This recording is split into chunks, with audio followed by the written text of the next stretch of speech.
ఏదైనా సరే అతి ఒంటికి అస్సలు మంచిది కాదు. అతిగా రీల్స్ చూడడం కూడా అనర్థదాయకమే. ఉదయం లేచింది మొదలు smart phone, laptop, tab, TV అంటూ ఏదో ఒక స్క్రీన్కు అతుక్కుపోతూ ఉంటాం. గూగుల్లో సెర్చ్ చేయడం, పుస్తకాలను స్క్రీన్ పైనే చదవడం, బోర్ కొడితే ఓటీటీలు, ఆఫీసులో పని కోసం ల్యాప్టాప్లు, ఫోన్లు, రీల్స్, మెసేజ్లు ఇలా రాత్రింబవళ్ళు డిజిటల్ స్క్రీన్లతోనే గడుపుతుంటే ఇబ్బందులను కొని తెచ్చుకున్నట్టే లెక్క. చాలా మంది స్క్రీన్ చూడకుండా కనీసం 30 నుంచి 40 సెకండ్లు కూడా ఉండలేకపోతున్నారు. ఆఖరికి ట్రాఫిక్ సిగ్నల్స్ దగ్గర కూడా చాలా మంది మొబైల్స్ చూస్తూ కనిపిస్తున్నారు. ఇక రైళ్లు, బస్సుల్లో ప్రయాణించే సమయంలో ఫోన్కు అతుక్కుపోయేవారే ఎక్కువ.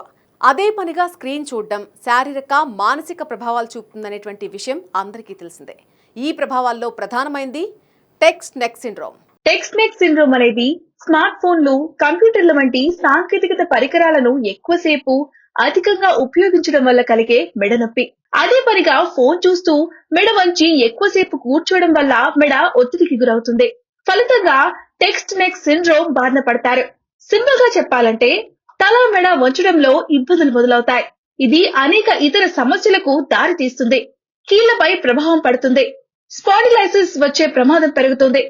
సర్వైకల్ డిస్క్ డీజనరేషన్ కు కూడా కారణమవుతుంది. మెడ అస్తమానం ముందుకు వంగి ఉండడం వల్ల భుజాలు కూడా ముందుకు వంగిపోతాయి. స్క్రీన్ ను ఎక్కువగా చూడడం వల్ల కళ్ళపై, అలాగే టైప్ చేయడం వల్ల వేళ్లపైన ఒత్తిడి పెరుగుతుంది.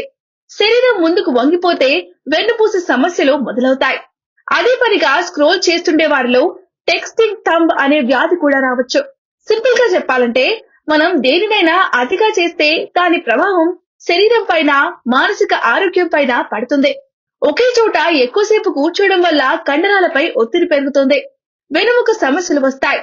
కాబట్టి స్క్రీన్ ముందు కదలకుండా అలాగే కూర్చొని ఉండడం ప్రమాదకరం. మధ్య మధ్యలో లేచి శరీరాన్ని అటు ఇటు కదిలించడం చాలా అవసరం. అదే పనిగా రీల్స్ చూడడం, స్క్రీన్ చూడడం కళ్ళపై దుష్ప్రభావం కలిగిస్తుంది. కళ్ళు పొడిమారడం, కంటి కండరాలు అలసిపోవడం, చిన్నపిల్లల్లో హస్తదృష్టితో పాటు సరిగ్గా నిద్ర పట్టకపోవడం, అర్ధరాత్రిళ్లు హఠాత్తుగా మెలకు రావడం వంటి సమస్యలు మొదలవుతాయి. స్క్రీన్ ను అదే పనిగా చూస్తున్నప్పుడు మన కనురెప్పలు తక్కువ సార్లు మూతపడతాయి. దీనివల్ల కళ్ళు పొడిబారిపోతాయి. అదే సమయంలో కంటి కండరాలపై ఒత్తిడి పడి అలసటకు దారి తీస్తుంది.